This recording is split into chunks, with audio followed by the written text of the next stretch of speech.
La célébration nationale du 11 décembre est reportée. L'annonce a été faite à l'issue du Conseil des ministres tenu aujourd'hui. Sur la suspension de l'Internet, le gouvernement a également réagi. Vous aurez les détails dans cette édition. Marche du 27 novembre prochain, selon la coalition des leaders d'associations du Burkina Faso, les marches annoncées ont pour but de s'aimer le chaos. Pour les membres de cette coalition, l'heure n'est plus à la résignation et au défaitisme. Vous aurez plus de précisions dans ce Savane soir. Le procès du père de la Révolution, le capitaine Thomas Sankara, est également au menu de ce journal. 2 personnes ont livré leur témoignage aujourd'hui.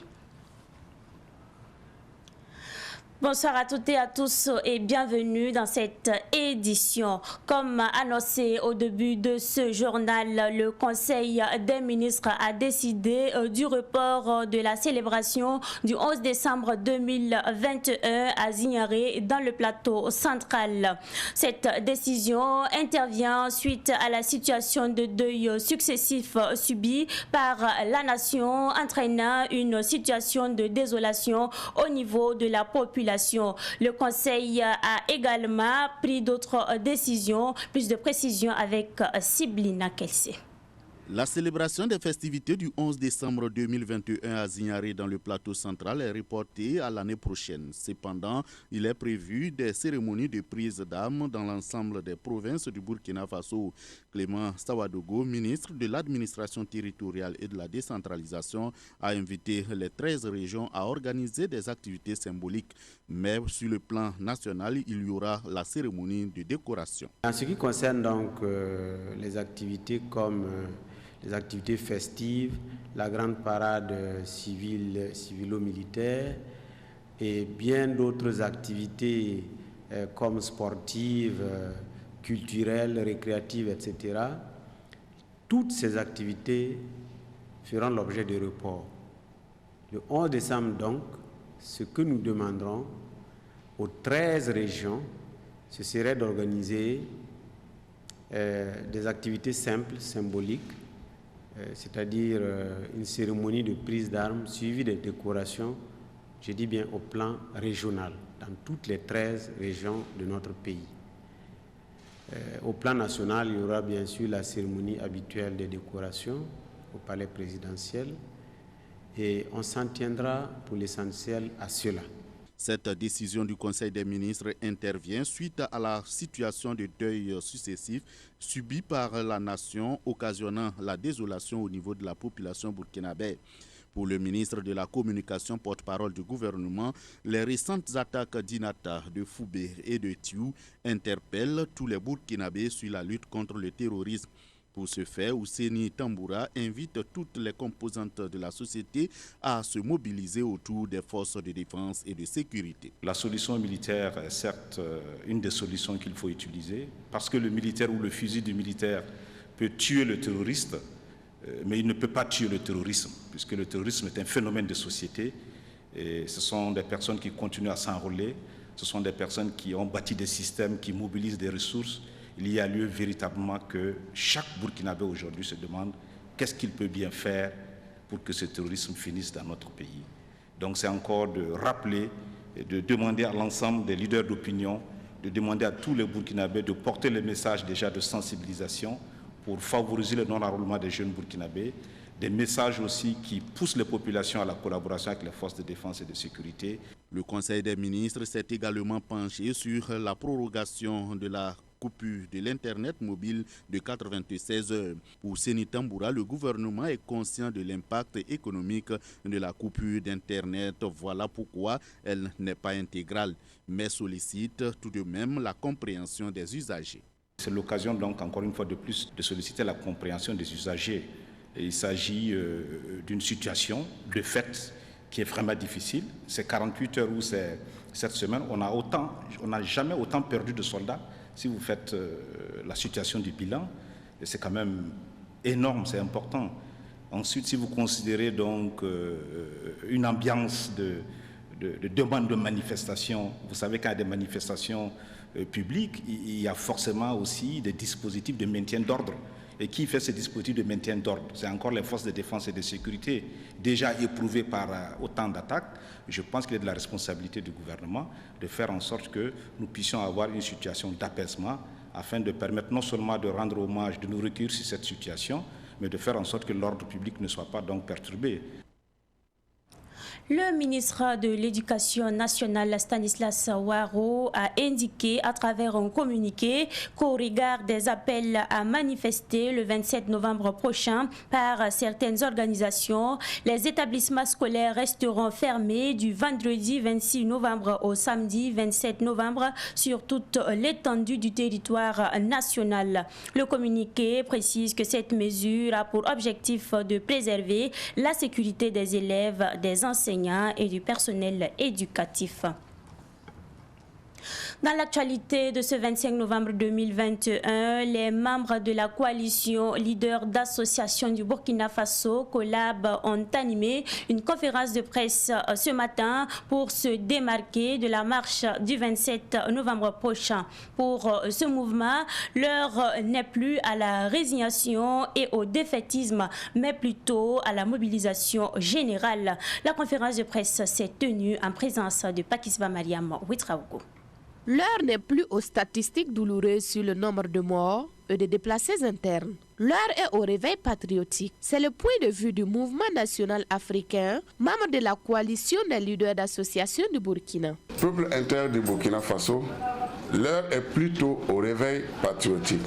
L'heure est à la mobilisation générale et populaire pour la défense de notre pays et de ses institutions. C'est pourquoi nous appelons le président du Faso, chef suprême des armées, et la hiérarchie militaire à mettre tout en œuvre pour que les citoyens des villes et des campagnes disposent d'une organisation à la hauteur de l'enjeu sécuritaire auquel notre pays fait face, de disposer également d'un encadrement opérationnel conséquent et des armes adéquates pour que les 10 citoyens soient les gardiens de leur pays, de leur village et de leur ville.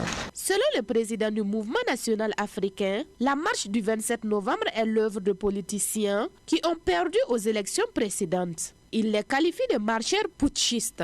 En ces temps de douleur et d'angoisse pour notre peuple, des politiciens abonnés à l'échec électoral veulent surfer sur les vagues du terrorisme pour assouvir leurs ambitions politiques. Pour jouer les relais des terroristes, ils quittent les instances officielles de proposition et annoncent des marches de protestation et de demande de démission du chef de l'État, dans le but de semer le chaos en vue de justifier éventuellement un coup d'État. C'est pourquoi nous appelons les patriotes des villes et des campagnes à se démarquer de ces marcheurs putschistes, à faire bloc derrière l'armée burkinabé et son chef suprême, le président du Faso. Les accords de coopération militaire avec la France sont à revoir, selon les membres du mouvement national africain. L'actualité politico-militaire nous recommande de nous pencher sur les accords avec la France. Pour avoir le soutien du peuple, il est d'une nécessité impérieuse que les tenants et les aboutissants des accords de coopération avec l'ancienne puissance coloniale soient connus pour que le peuple en ait un avis éclairé. Car nous estimons que les accords postcoloniaux ne peuvent plus prospérer. Aussi voudrions-nous inviter les autorités à explorer d'autres horizons. Nous faisons allusion ici à des puissances comme la Russie qui ont fait leurs preuves. Selon Passamde Sawadogo, le Burkina Faso compte 21 millions de soldats et soldates. Si la jeunesse est déterminée et unie, elle pourra vaincre le terrorisme et préserver le Burkina Faso. La FESI-BF, Fédération estudiantine et scolaire pour l'intégrité au Burkina Faso, reconnaît l'échec du président Roch-Marc Christian Kaboré dans la lutte contre le terrorisme. Néanmoins, elle se démarque de la marche du 27 novembre prochain car, dit-elle, cette manifestation est nourrie d'intérêts politiciens. La FESI-BF était face à la presse ce matin, suivant le reportage de Micheline Zongo. Des membres de l'opposition politique se rendent dans les cités universitaires pour soudoyer des étudiants afin qu'ils participent à la marche du 27 novembre prochain, selon la Fédération estudiantine et scolaire pour l'intégrité au Burkina Faso FESIBF, qui dénonce cette pratique. Elle estime que cette tactique politicienne ne vise pas l'intérêt général. Elle se démarque donc de cette marche. Pendant un certain moment, l'opposition politique se trouve dans nos cités universitaires qui tentent de mobiliser les étudiants avec des frais de 2 000 ou 5 000 francs pour participer à la marche. Pour nous, ça ne répond pas à nos attentes. Nous remarquons qu'en même temps qu'ils font cela, ils demandent aux étudiants de brûler des pneus sur la route. Pour nous, ça ne répond pas à cette marche. Nous sommes sortis, s'il y a des calculs politiciens entre politiciens, et que les politiciens défendent leur position autrement. Il ne faudrait pas qu'ils utilisent le cité universitaire comme une reine politique. Il ne faudrait pas qu'ils utilisent les élèves et étudiants dans les rues comme bouclier pour atteindre leur objectif. Ce mouvement qui reconnaît l'échec du gouvernement dans la lutte contre le terrorisme appelle à la cohésion sociale et demande par conséquent au président du Faso de tenir ses engagements vis-à-vis du peuple burkinabé. La FESIBF n'a jamais demandé la démission d'un président. La Fédération estudiantine et scolaire pour l'intégrité au Burkina Faso a dit dans cette déclaration que toute tentative de force, c'est-à-dire tous les coups d'État, ont amené notre pays au stade que nous nous trouvons actuellement. Nous pensons que le problème est ailleurs. Et dans cette situation, nous pensons que le gouvernement doit se réveiller. Et nous avons interpellé le chef d'État de se réveiller et de travailler à ce que la quiétude et la solidarité qui existent entre les peuples puissent revenir. Dans le cas contraire, nous allons encore manifester pour que notre peuple, notre pays, le Burkina Faso, puisse retrouver toute sa superficie. La FESIBF a également, au cours de cette conférence de presse, demandé le départ de l'armée française du territoire burkinabé. À travers un communiqué, le maire de la commune de Ouagadougou, Arma-Pierre Bewende, interdit toute manifestation illégale sur le territoire de Ouagadougou. Le maire a indiqué qu'aucune déclaration préalable susceptible de rendre de telles manifestations illégales ne lui a été soumise. Il invite par conséquent à prendre les dispositions nécessaires pour qu'aucune manifestation illégale ne puisse se dérouler sur le territoire communal. Parlons à présent du procès du père de la Révolution. Il s'agit bien sûr du procès de capitaine Thomas Sankara et ses 12 compagnons. Aujourd'hui, 2 personnes étaient à la barre. Retour sur ces auditions avec Stéphane Sanou. Bernard Sanou, témoin à la barre, dirigeait le génie militaire pendant la Révolution. Lors de son témoignage, il a laissé entendre qu'il avait des renseignements qui montraient que quelque chose allait se passer et a même discuté de cela avec Thomas Sankara, qui ne l'a pas du tout écouté. J'ai rencontré Thomas Sankara et je lui ai raconté ce qu'on avait comme information concernant Blaise Compaoré. Et il m'a dit que si Blaise Compaoré veut le pouvoir, il n'a qu'à venir le prendre. J'ai d'autres choses à faire, a indiqué au tribunal Bernard Sanou. Bernard Sanou a précisé également que c'est vers 17h45 qu'il a appris qu'il y a des tirs au Conseil de l'Entente. Ces événements l'ont trouvé malade, a-t-il signifié. Bernard Sanou a par ailleurs déclaré pendant son témoignage qu'il avait des affinités avec Thomas Sankara par rapport à Blaise Compaoré.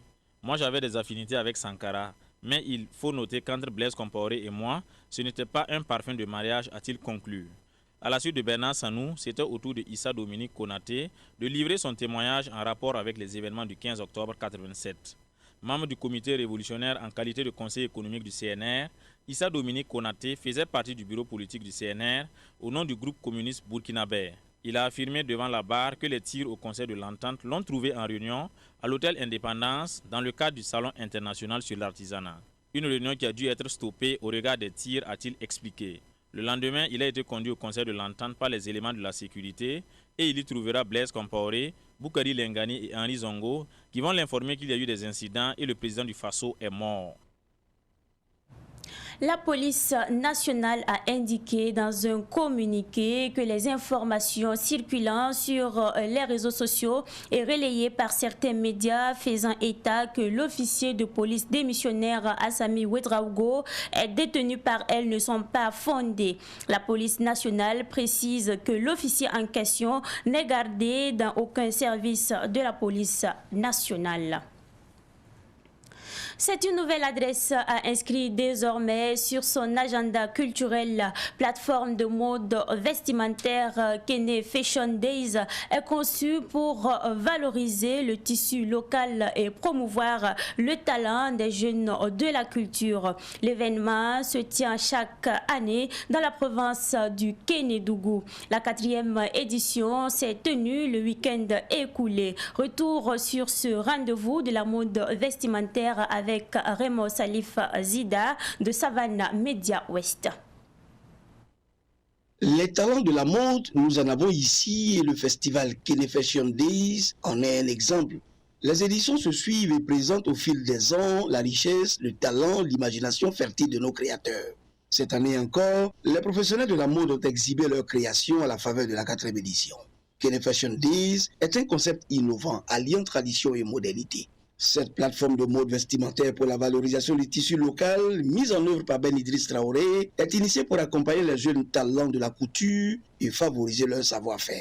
Pour la 4e fois, les talents naissants, c'est émergents et les talents confirmés de la mode se réunissent dans notre commune pour la mode, qui est une filière d'excellence. Et pour se faire connaître, elle a besoin de promotion, d'où la naissance de Kene Fashion Days, la vitrine de la mode dans le Kénédougou. Si cette manifestation se tient depuis 2017, c'est aussi grâce à l'accompagnement et le soutien des uns et des autres à ce festival, considéré comme la vitrine de la mode dans le Kénédougou. Les organisateurs n'attendent pas dormir sur leur laurier. L'objectif est de consolider 5 ans après les acquis de ce festival de mode vestimentaire qui va grandissant. À toutes les bonnes volontés, ils n'ont pas vraiment appuyé ce festival-là. L'idée est venue depuis en 2017. Le Kénédougou, je peux dire, il n'y avait pas un défilé de mots. La première édition en 2017, toutes même me disent que tu es mal placé pour présenter ça dans le Kénédougou. Je dis on va faire avec. D'autres même me demandent où viendront les mannequins. Pas mal de mannequins qui se présentent dans les défilés nationaux ou internationaux. D'autres viennent du Kénédougou. Ils sont là, c'est parce que vous ne les connaissez pas. Donc quand les mannequins ont commencé à atterrir, le pari a été gagné pour la première édition.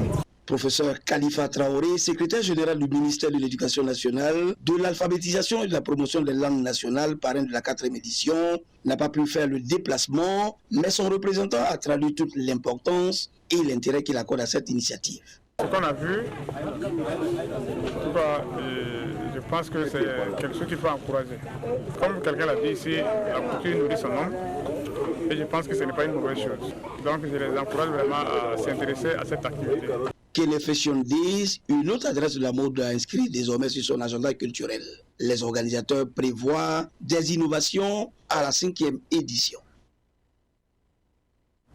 Cette fois-ci, nous parlons des violences faites aux femmes. Aujourd'hui, la violence à l'égard des femmes et des jeunes filles est l'une des violences des droits humains les plus répandues. Elle demeure également l'une des moins signalées en raison de l'impunité, du silence, de la stigmatisation et du sentiment de honte qui l'entoure. À ce jour, 25 novembre 2021, consacré à la lutte contre les violences faites aux femmes, Rachid Assad Zongo s'est intéressé sur la situation au Burkina Faso. La déclaration sur l'élimination de la violence à l'égard des femmes a été adoptée par l'Assemblée générale des Nations unies en 1993 en mémoire des sœurs Mirabal engagées contre la dictature en République dominicaine.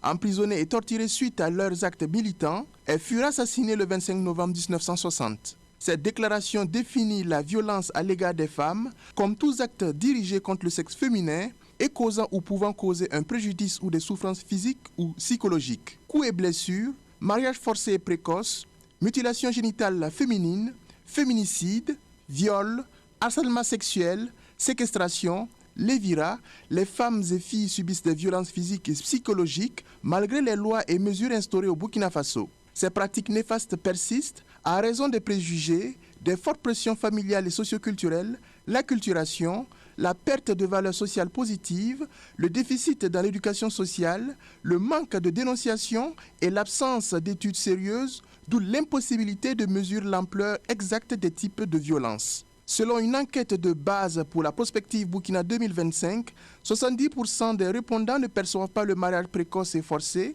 le viol, les coups et blessures, l'excision, le harcèlement sexuel comme étant des violences faites aux femmes. L'exemple qui a frappé les esprits date du 23 mai 2017, lorsque Adjaratou Diesongo alias Adja Divine, artiste musicienne, accusée de vol de bébé, a été violemment agressée par une foule mécontente alors qu'elle avait été interpellée par la police. Un fait qui a mobilisé la communauté artistique burkinabé et les associations de défense des droits des femmes. Le phénomène de violence faite aux femmes s'est aggravé avec le contexte d'insécurité au Burkina Faso. Selon des recherches opérées en 2019 par la cellule Norbert Zongo pour le journalisme d'investigation en Afrique de l'Ouest Senozo, avant la tuerie des 31 femmes d'Arbinda au nord du Burkina, le 24 décembre 2019, les hommes armés non identifiés avaient jusque-là épargné la vie des femmes et des jeunes filles. Mais depuis, celles-ci deviennent de plus en plus leurs cibles. Pendant que les unes sont amenées et mariées de force et utilisées comme des objets sexuels, les autres sont battues, séquestrées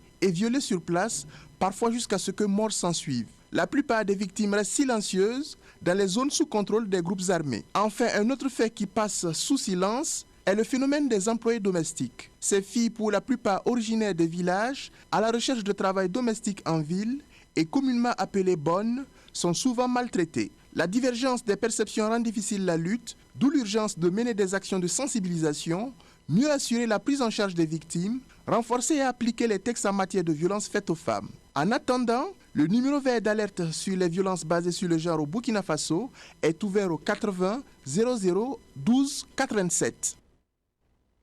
Page sport de cette édition, le championnat national de football de 2e division, saison 2021-2022, débute ce dimanche 28 novembre à Kaya, dans la région du centre-nord. Le San Matenga FC s'active pour mieux aborder cette saison, malgré plusieurs difficultés. Ruben Wilson Kodio, notre journaliste sportif, a fait un tour à Kaya pour voir les conditions dans lesquelles l'équipe affûte ses armes. Classé 5e la saison dernière, le San Matenga FC de Kaya, dans la région du Centre-Nord, veut mieux faire au cours de cette nouvelle saison qui s'ouvre le dimanche prochain. On s'attelle pour que le jour J, même si on n'est pas fin prêt, qu'on soit à peu près prêt. Cette année, sincèrement, c'est pas comparé à l'effectif de l'année passée. Pour ce faire, le club a remanié son effectif pour être plus efficace. Mohamed Ouedraogo, le portier du San Matenga FC de Kaya, promet la montée en division d'élite aux supporters. Pour cette saison, on essaie de faire de notre mieux pour que l'équipe soit parmi les 3 premiers à la fin du championnat. Nous, les joueurs, nous promettons à la population de faire de notre mieux pour que l'année prochaine, San Matenga soit en 2-1, Inch'Allah. Les dirigeants, malgré les moyens très limités, essaient de mettre les petits plats dans les grands pour former une équipe compétitive. On a pu maintenir un noyau, donc je pense que cette saison, voilà, on va un peu viser l'objectif encore plus haut. Donc sinon ça va dans l'ensemble, on se plaint pas ça. On ne peut pas attendre les moyens pour se fixer des objectifs. La Ligue de football du Centre-Nord s'engage de toutes les façons à apporter son soutien aux dirigeants pour l'atteinte des objectifs. Avec l'année sportive qui commence, on a essayé de prendre la direction de la Ligue. Donc présentement, l'équipe de la Ligue a donné à ma personne leur confiance et nous allons essayer de voir comment nous allons mettre le paquet pour que cette année, le football dans notre région et le football au San Matenga vraiment puissent trouver de beaux jours. La Ligue de football du Centre-Nord invite d'ailleurs les premiers responsables du sport burkinabé à se pencher sur la réflexion du stade régional du Centre-Nord pour le bonheur des supporters de la région. Actuellement, même si nous devons jouer en première division, ce n'est pas évident que nous puissions recevoir les équipes à Kaya. Notre stade régional que nous avons obtenu avec joie lors de la fête de l'indépendance est vraiment impraticable. Ça a été une perte énorme pour l'ensemble de la région. Voilà un joyau qui est là, qu'on ne peut pas utiliser. Les fils de la région sont donc interpellés pour leur soutien au San Mantega FC de Kaya, le seul club en 2e division dans la région du Centre-Nord. Je profite de votre présence encore pour lancer cet appel aux fils et filles du Centre-Nord de venir pour qu'ensemble vraiment on puisse amener l'équipe de San Mantega Football Club en 1e division cette année. Au football, le vrai problème c'est les moyens. Et à nous seuls c'est difficile. Nous ne pouvons pas vraiment atteindre l'objectif tant que les fils, tant que nos autorités, tant que tout le monde ne s'aligne pas pour donner main forte. Notons que le San Mantega FC de Kaya évoluera dans la poule A où on retrouve également Azo, Kano du Sud, Cefeb, Étoile africaine de Zignaré, FAC, COSAF, Léopard de Saint-Camille, Real du Faso, Santos FC, Tema Boquin et Luso. Nous devons avoir la persévérance et surtout la confiance en nous-mêmes, disait Marie Curie. C'est avec cette citation que nous mettons un terme à cette édition. J'ai été très ravie de vous l'avoir présentée et très bonne suite de programme à toutes et à tous.